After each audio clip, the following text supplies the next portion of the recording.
Lo de anoche merece ser contado con calma, porque no se trata de un gol más de los que adornan una estadística, sino de una verdadera obra de arte. Julián Álvarez se inventó un tanto de esos que levantan al público de la butaca, una definición de crack mundial, de esas que hacen pensar que el escenario en el que se encuentra se le queda demasiado estrecho. Y mientras se habla de su futuro, lo cierto es que sigue atrapado en un club que no está a la altura de su categoría, bajo las órdenes de un entrenador conformista, incapaz de aprovechar todo el talento que tiene entre manos. La cara del propio jugador lo reflejaba: hastío, resignación y un deseo latente de cambiar de aires. Y claro, no es casualidad que Joan Laporta ya haya confirmado, con esa mezcla de picardía y confianza que lo caracteriza, que hay un interés real en incorporarlo al Barça. Pero antes de profundizar en ese tema, es imposible no detenerse en el escenario surrealista que rodea a la liga. Porque si alguien pensaba que ya lo había visto todo, lo que ocurrió con la inscripción de Mastantuono deja claro que el doble rasero es la norma. Hablamos de un futbolista de 63 millones, presentado como una futura estrella, pero inscrito con ficha de filial como si fuera un canterano cualquiera. Algo que, evidentemente, nunca se respetará porque jamás jugará en el segundo equipo. El propio Tebas lo admitió en público. Sabía que era una irregularidad, pero lo soltó como quien comenta una anécdota. Y para colmo, se permitió desviar la atención diciendo que el Madrid debería callar sobre el asunto de Miami cuando ellos mismos tienen registrado a un jugador carísimo como si fuera de la cantera. Aquí es donde uno se pregunta qué clase de justicia rige en el fútbol español. Porque mientras se tolera semejante barbaridad con el Real Madrid, al Barcelona se le fiscaliza hasta el último movimiento. El caso de Ronnie Bardají es un ejemplo sangrante. Apenas 2,5 millones de coste, una apuesta modesta comparada con lo del eterno rival, y aún así la Liga lanzó una advertencia clara: mejor que no intenten inscribirlo con ficha de filial, porque iremos contra ustedes. Un mensaje directo, casi amenazante, que deja en evidencia la desigualdad de criterios. El Barça, claro, tuvo que dar marcha atrás y resignarse a inscribirlo con el primer equipo. Pero el daño ya estaba hecho. Y lo peor es esa sensación constante de que al azulgrana se le mide con lupa, mientras al blanco se le ofrece un manto de impunidad. Y en medio de todo este caos, aparece la figura de Xabi Alonso, que ha empezado la temporada convertido en un personaje de tragedia griega. Todavía no había rodado el balón en serio y ya estaba llorando por el calendario. Que si la falta de descanso, que si no se respetan los tiempos, que si el trato desigual. El Chelsea jugó, el PSG también, y con menos margen de recuperación que ellos. Nadie armó semejante escándalo. Pero Alonso, recién aterrizado, prefirió acomodarse en el papel de víctima. Intentó disfrazar sus declaraciones con un aire de falsa elegancia, como si quisiera emular a Hansi Flick, que supo salirse por la tangente cuando le preguntaron por polémicas ajenas. Pero la máscara le duró poco, porque acto seguido se metió de lleno en debates que no le correspondían. Opinó del partido de Miami, cuestionó el Mallorca Barça, y dejó claro que su victimismo no era casualidad, sino directriz. Lo curioso es que cuando el Barça se vio en circunstancias similares, nadie le concedió ninguna prerrogativa. Tras regresar de un parón internacional, se le obligó a jugar a pesar del cansancio acumulado y de la ausencia de varios de sus futbolistas clave. Flick, en su estreno, tuvo que improvisar con lo que tenía y asumir el riesgo de perder jugadores por desgaste. Pero al Madrid se le ofrecen comodidades y justificaciones. Alonso ahora tiene licencia para quejarse de absolutamente todo, en una estrategia que busca proyectar la imagen de un club perseguido, cuando la realidad es la contraria: son los beneficiados del sistema. Y si la manipulación ya es irritante en ese sentido, lo ocurrido con Raillo durante el partido contra el Barça roza lo grotesco.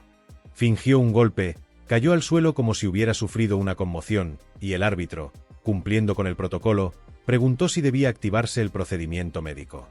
Los doctores del Mallorca ni se acercaron, porque sabían que era una treta. Todos recordamos aquella imagen de Gavi, vendado, con la mirada perdida y queriendo seguir en el campo, cuando fue obligado a salir porque el reglamento era inquebrantable. Pero con Raillo la historia fue distinta. Se prefirió mirar a otro lado para no dejar al equipo con uno menos. Y lo más indignante es que ahora quieran invertir el relato, culpar al Barça y convertir lo que fue una farsa en una supuesta injusticia. Claro, si esta misma jugada la protagoniza el Real Madrid, inmediatamente se convierte en una muestra de inteligencia táctica, de picardía, de viveza criolla. Son genios del detalle, maestros de la astucia.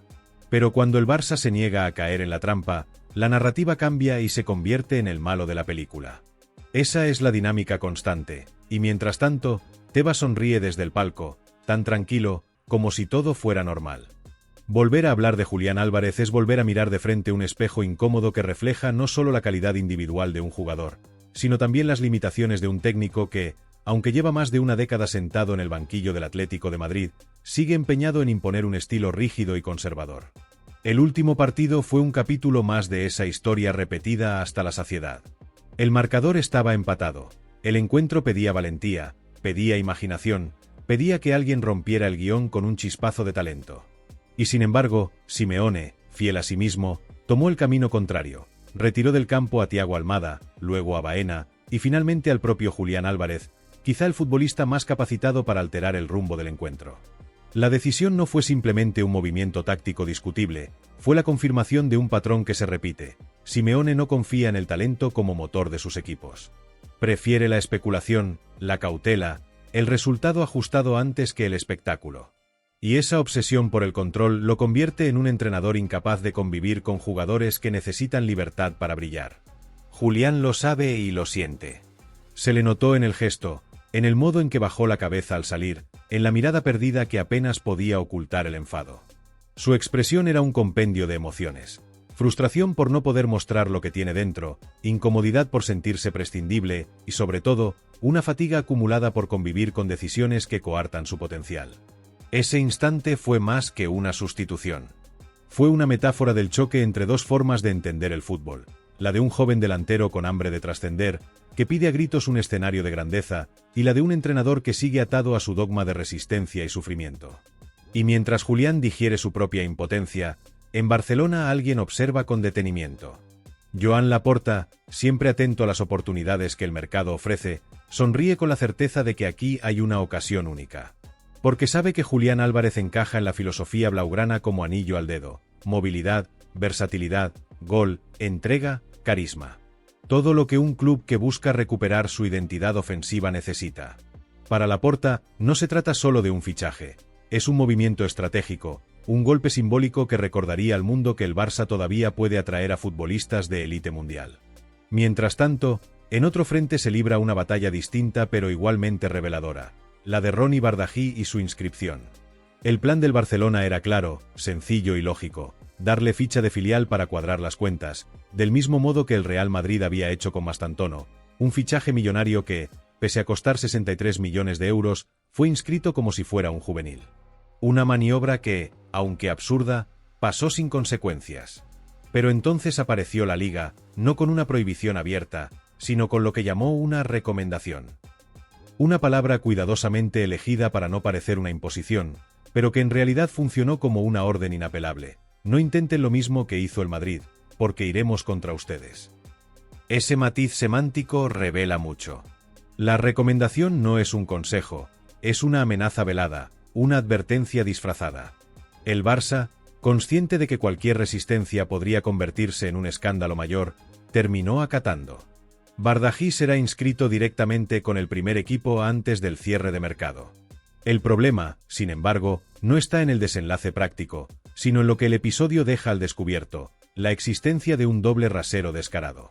Porque lo que se permitió con total naturalidad al Real Madrid, se prohíbe de inmediato al Barcelona. Y cuando alguien pregunta por qué, la respuesta es un silencio incómodo. No existe una sola nota de prensa, ni un solo comunicado oficial, ni un solo periodista que haya mostrado la supuesta recomendación dirigida a Chamartín. Simplemente, no está. Nunca estuvo. El aficionado, que no es ingenuo, percibe estas cosas. Percibe que el sistema protege a unos y castiga a otros. Percibe que mientras unos pueden inscribir a una joya de 63 millones como si fuera un canterano sin que pase nada, otros no pueden hacer lo mismo con un jugador que cuesta 2,5 millones. Percibe que lo que debería ser una competición justa se convierte en un escenario amañado donde la balanza siempre se inclina hacia el mismo lado. Y esa percepción erosiona poco a poco la credibilidad de la Liga. Como si no bastara, aparece la figura de Javier Tebas, presidente del organismo, para confirmar esa sensación. Tebas, con su habitual desparpajo, sin sonrojarse lo más mínimo, declaró que el Real Madrid debería callarse sobre el tema de Miami porque ellos mismos tienen inscrito a un futbolista de 63 millones como si fuera del filial. Lo dijo con una naturalidad pasmosa, como quien comenta el pronóstico del tiempo. Una afirmación que en cualquier liga seria habría provocado una tormenta de indignación. Pero aquí pasó de puntillas, como tantas otras cosas. Lo grave no es solo lo que se hace, sino cómo se normaliza. La gente, cansada de denunciar, se acostumbra. Lo que antes habría sido un escándalo mayúsculo ahora se digiere como un trámite rutinario. Así funcionan las cosas, dicen algunos resignados. Y esa resignación es quizás el mayor triunfo del sistema, convertir en costumbre lo que debería ser una ofensa a la inteligencia. El fútbol, en su esencia, debería ser un terreno de igualdad. 11 contra 11, un balón, un árbitro y las mismas reglas para todos. Pero cuando esas reglas se aplican con criterios distintos según el escudo que lleves en el pecho, el deporte se convierte en un teatro. Un espectáculo donde algunos tienen el papel asegurado de protagonistas, con privilegios incluidos, y otros deben asumir el rol de antagonistas, sometidos a escrutinio constante y a limitaciones arbitrarias. Julián Álvarez, con su cara de desencanto, simboliza la historia de muchos jugadores que se sienten atrapados en proyectos que no valoran su potencial. Ronnie Bardají, con su inscripción condicionada, representa un club que debe nadar contracorriente en un mar de trabas. Y Tebas, con sus declaraciones descaradas, es la voz que confirma lo que ya todos sospechaban, que la igualdad de condiciones en la liga es una quimera, una ilusión repetida en los discursos oficiales pero inexistente en la práctica. Lo peor es que, con el paso del tiempo, esta desigualdad deja de ser noticia para convertirse en paisaje. Y cuando la injusticia se convierte en paisaje, la esencia del deporte se pervierte. Lo que queda no es fútbol, sino un simulacro donde las cartas ya están marcadas antes de repartirlas. Lo verdaderamente inquietante no es que aparezcan episodios de irregularidades en la gestión del fútbol español, porque eso ya lo conocemos de sobra, sino la manera en que se manejan con una vara de medir completamente distinta según el escudo que uno lleve en el pecho. Hace apenas unos días se habló de aquel caso tan polémico de un futbolista inscrito con ficha irregular, un escándalo que dio material suficiente para llenar tertulias enteras y generar debates en cada rincón. Sin embargo, lo sorprendente es que, en lugar de aprender de aquel episodio, la historia se repite con un agravante aún mayor, porque lo que se le consiente a uno se convierte en un pecado mortal si lo intenta otro. Y ahí es donde entra el Barcelona, que bajo la lupa de la Liga no puede mover un dedo sin que inmediatamente caiga sobre la amenaza de sanciones, advertencias y comunicados. En cambio, si se trata del Real Madrid, todo parece transformarse en comprensión y silencio. Un club que se gasta cientos de millones, que acarrea pérdidas derivadas de la reforma del Bernabéu, que ni siquiera ha visto ingresos reales de conciertos que tanto prometían, puede moverse con una flexibilidad que raya en el descaro. A ellos nadie les exige explicaciones ni los expone públicamente.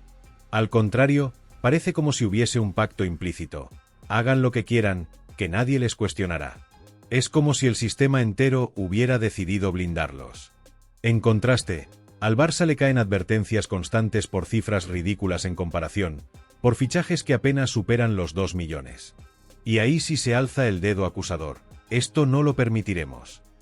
Esa doble moral es, sencillamente, un insulto para quienes aún creemos que la competición debería estar regida por las mismas normas para todos. La sospecha de favoritismo no termina en el terreno administrativo.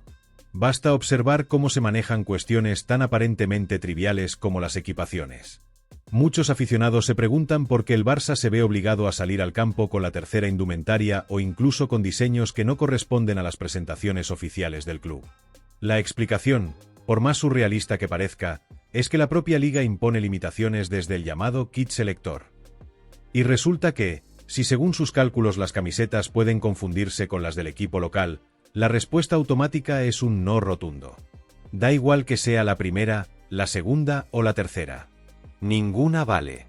Un sinsentido que alimenta la sensación de que se ponen trabas deliberadas. Todo lo contrario ocurre cuando es el Madrid quien presenta novedades. Entonces se aplaude la innovación, se elogia la gestión, se vende como ejemplo de modernidad. Es imposible no detectar el contraste. Y es que la diferencia de trato no se limita al plano institucional. También lo vemos en lo mediático. Cuando el Madrid abre su estadio con apenas 30.000 personas, la narrativa que se construye es la del milagro, la épica de un club que se reinventa. Si un jugador blanco marca un tanto con astucia, se convierte en picaresca. En cambio, si el mismo gol lo convierte un futbolista del Barça, se lo tacha de casualidad, de suerte, de accidente. El lenguaje nunca es neutral y aquí, mucho menos. Se nota a kilómetros quién maneja los hilos, quién dirige las marionetas y de qué lado caen siempre las piezas. Pero lo deportivo también tiene su propia carga de contradicciones. En este escenario de manipulación y favoritismos, surge la figura de Julián Álvarez. Un delantero que, pese a su humildad, se ha ganado el respeto a base de goles, sacrificio y talento. Lo vimos marcar un golazo recientemente, demostrando que es un jugador diferente, con hambre de gloria. Y, sin embargo, no termina de ser feliz en el Atlético. Su primera temporada no fue la que soñaba, con una eliminación temprana en el Mundial de Clubes que supuso un golpe durísimo. Y ahora, al ver la mediocridad táctica con la que se enfrenta al día a día, empieza a comprender que quizá su ambición desborda a un club que sigue anclado en el conservadurismo. Porque no nos engañemos, Simeone es un técnico que, aunque idolatrado por gran parte de la afición colchonera, lleva años mostrando un patrón repetitivo. Ante rivales inferiores, en lugar de buscar ampliar la ventaja, opta por encerrarse, renunciar al balón y aferrarse a un resultado mínimo. Y eso es lo que quema a jugadores con hambre real de títulos. Álvarez, que tiene la calidad para ser el 9 indiscutible del futuro, no quiere desperdiciar sus mejores años en un proyecto que parece condenado al fracaso. Se le prometió un equipo renovado, con fichajes millonarios y nombres de peso, pero lo esencial no cambió: el entrenador y su filosofía rancia. La frustración de Julián Álvarez es un sentimiento que va más allá del gesto de un futbolista que abandona el campo con cara de fastidio. No es simplemente el reflejo de una noche en la que las cosas no salieron bien, ni la reacción de alguien que no tolera la sustitución. Lo suyo es un grito silencioso, una manifestación profunda de alguien que sabe que está desaprovechando el tiempo más valioso de su carrera en un entorno que no lo entiende. Porque Julián no es un delantero del montón, no es un recurso de banquillo que aparece cuando faltan piernas o cuando el cansancio obliga a buscar variantes.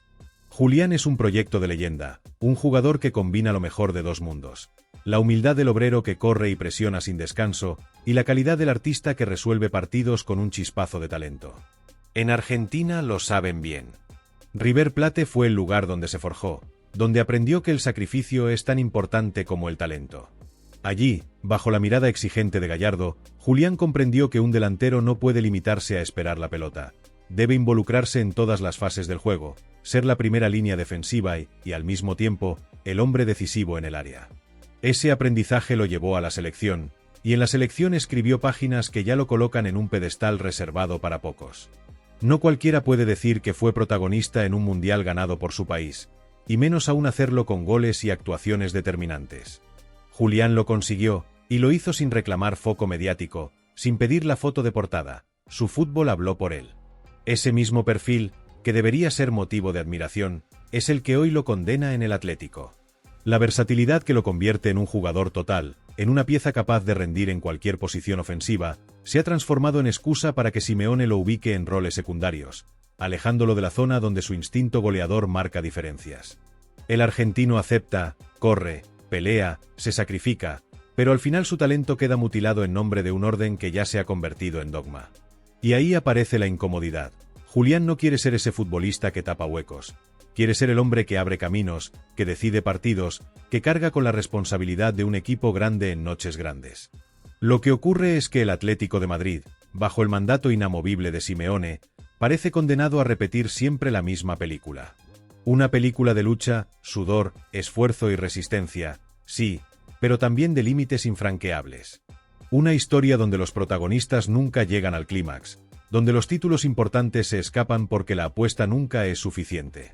Y Julián, con apenas 25 años, empieza a comprender que su talento no puede quedar atrapado en una narración tan previsible.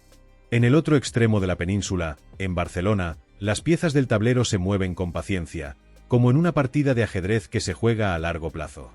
Laporta y su directiva saben que el presente tiene nombre propio: Robert Lewandowski. Pero también son conscientes de que el tiempo del polaco se agota, que su cuerpo empieza a marcar el paso, que cada temporada que pasa es un recordatorio de que el relevo es urgente. Y en esa búsqueda aparece el nombre de Julián Álvarez con una fuerza que no es casualidad. Los informes que circulan en la ciudad deportiva hablan maravillas de él. Polivalente, disciplinado, joven, con experiencia internacional y sobre todo, con una mentalidad a prueba de presiones. El Barça necesita un jugador así. Porque el club no solo busca goles, busca a alguien que encarne el hambre, que simbolice la resiliencia en un momento donde el entorno político, económico y mediático no deja de golpear. A Haaland, desde hace tiempo, un sueño prohibido. Su precio, su salario y su entorno lo alejan de cualquier posibilidad real. Isaac, pese a ser del gusto de algunos sectores de la directiva, genera dudas por su historial irregular.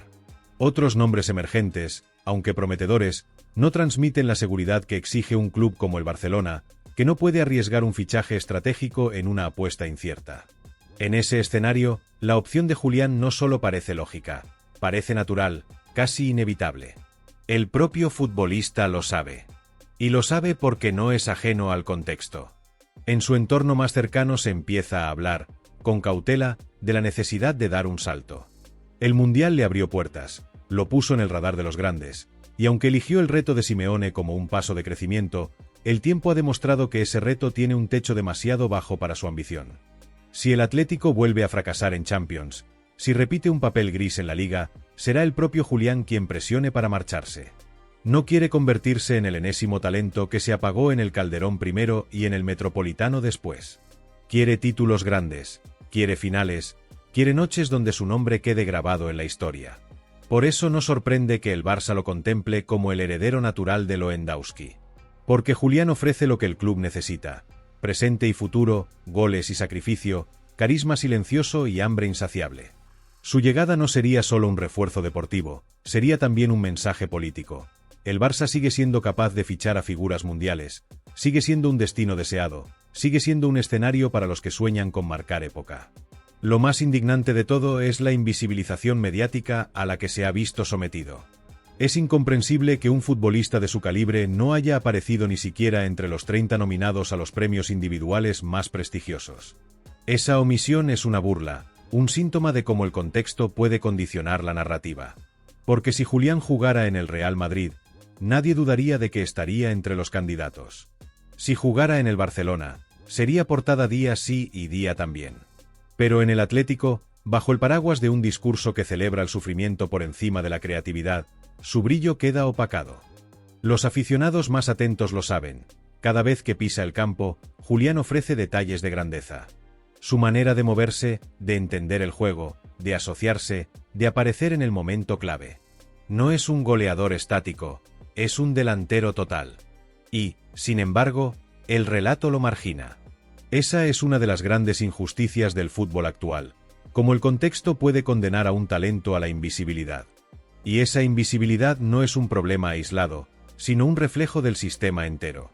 Porque lo que rodea al fútbol español hoy es un entramado de injusticias estructurales que se repiten una y otra vez. En lo administrativo, se permite a unos clubes lo que a otros se prohíbe con saña. En lo mediático, se amplifica hasta el absurdo cualquier error de unos, mientras se minimizan las irregularidades de otros. En lo deportivo, se aplaude a entrenadores por renunciar al talento y se cuestiona a jugadores que buscan la grandeza. Todo esto genera un caldo de cultivo donde la credibilidad se erosiona. La Liga, que debería ser un espacio de igualdad, se ha convertido en una competición donde la balanza siempre se inclina hacia el mismo lado. Un club recibe concesiones infinitas, otro recibe trabas constantes. Un entrenador es glorificado por la austeridad de su planteamiento, mientras futbolistas de talla mundial ven frenada su evolución. Esa es la paradoja de nuestro fútbol. En lugar de celebrar el talento, lo encadenamos. En lugar de potenciar a los que pueden marcar época, los condenamos a la mediocridad. Y ahí, en medio de todo ese desorden, aparece la figura de Julián Álvarez como metáfora viviente. Su historia, con todo lo que implica, simboliza la lucha entre lo que debería ser y lo que realmente es. Entre el fútbol que soñamos y el fútbol que nos imponen. Y por eso, tarde o temprano, su camino se cruzará con el del Barça. Porque hay destinos que no se pueden evitar, y el de Julián parece escrito desde hace tiempo. Vestir de azulgrana, convertirse en referente, y sobre todo, demostrar al mundo que nunca fue un actor secundario, sino un protagonista que estaba esperando el escenario adecuado.